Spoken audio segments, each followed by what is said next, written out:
एक गिरगाव आहे गिरगाव, तिथे ना मेट्रोचा प्रकल्प करायचा आहे. तर त्या लोकांनी काय सांगितले लोकांना की तुमची जेवढी जमीन जाईल त्याच्या दुप्पट तुम्हाला जागा मिळणार आहे, मोठे फ्लॅट. अहो बाई, मग मी काय म्हणते, असंच कर. समजा का तुम्ही 2 एकर जमीन घेतली तर मला आपला 4 एकराचा फ्लॅट दे ना मुंबईत. पाहिजे तर उपनगरात दे, बांद्र्या बिंद्र्यात. पाहे बांद्र्यात उपनगरात तुम्हाला जमीन पाहिजे 4 एकर. तुमची सगळी जमीन विकून जेवढा पैसा येईल ना तेवढ्या पैशात तुम्हाला बांद्र्यात फार फार तर एखादा संडास घेता येईल सुलभ हप्त्यानं. जे आम्ही उघड्यावर करतो ते विकत घ्यायचं आणि विकत घ्यायचं आणि आता संसार मागायचा उघड्यावर. मग मी काय म्हणते, बांद्रा मरू दे, त्यापेक्षा पुढे दे, पार बोरिवलीला दिली तरी चालेल. बोरिवलीत लोकायला राहायला जागा नाही, तिथं जनावर आणि माणसं एकाच नॅशनल पार्कात फिरकेत. तिथं तुम्हाला जमीन पाहिजे 4 एकर. मग गिरगावातल्या लोकांना कशी काय देताय? कसं आहे, गिरगावात मराठी माणूस राहतो आणि मराठी माणूस मुंबईत जगला पाहिजे, तो टिकला पाहिजे आणि गावातला खपला पाहिजे. तसं नाही, त्यांच्यासाठी आंदोलन करायला मोठमोठे पक्ष आहेत, आहे की नाही, संघटना आहेत. पक्षांना सांगा की जरा गावातल्या मराठी माणसाकडे पण लक्ष द्या. आम्ही काही लंडन वरून आलेलो नाही आम्हाला चले जाऊ करायला. म्हणजे काही विकास करायचाच नाही का मग? आता सांगा बरं तुम्ही. आमचं आयुष्य बकास करून तुम्हाला कसला विकास साधायचा आहे? ऐका माझं, जे पैसे मिळतात ते घ्या, नीट गुणानं शहरात जा, तिथं एखादा कामधंदा करा ना. कामधंदा? कसला कामधंदा करायचा सांगा बरं. आता मायाच नवऱ्याचं तुम्हाला सांगते, बी पेरायचं, पीक घ्यायचं आणि बाजारात नेऊन विकायचं, याच्याशिवाय त्याला काहीच येत नाही.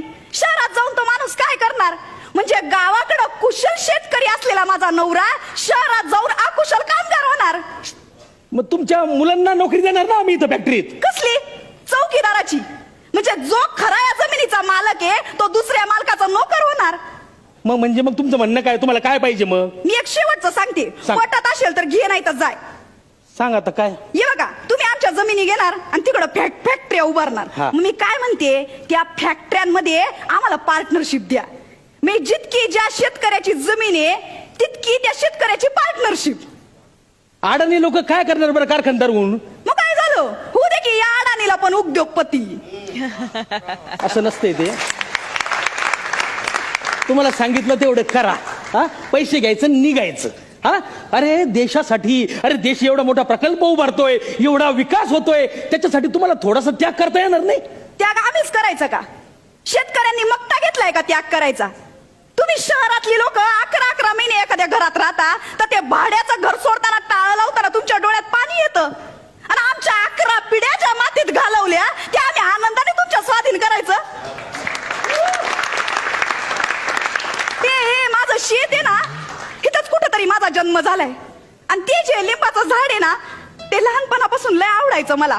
म्हणून हा जमिनीचा तुकडा माझ्या बापानं मला आंदण म्हणून दिलाय. मेल्यावर पण आपल्या मातीशी नाळ सांगणारी आपली संस्कृती आहे. त्या तिकडे ना माझ्या आजाची समाधी आहे आणि त्याच्या बाजूला बापाची समाधी. रात्री बेरात्री मी अशी इथून फिरते ना तेव्हा असं वाटतं बाप पाठीशी आहे. तिथं शहरात गेल्यावर कोण आहे पाठीशी? तिथं तर 70 वर्षाच्या म्हातारीला सोडत नाहीत. अहो आमचं सोडा, हा बघा समोर बसलेला माणूस इतकी वर्ष मुंबईत आलाय पण गावाशी नाळ तुटते का विचारा त्याला.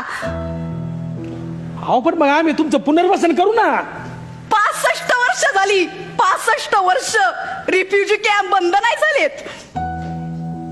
भाकरा नांगल कोय नावाल्यांच्या त्या विस्थापितांचं काय केलं तुम्ही? नाही मला माहितीये, आम्ही किती बी नाही म्हणलं ना तरी जबरदस्तीनं तुम्ही आमच्या जमिनी घेणार. आणि मला हे बी माहितीये की आम्ही कोर्टात गेलो ना तरी तुमच्या विरुद्ध काहीच करू शकणार नाही.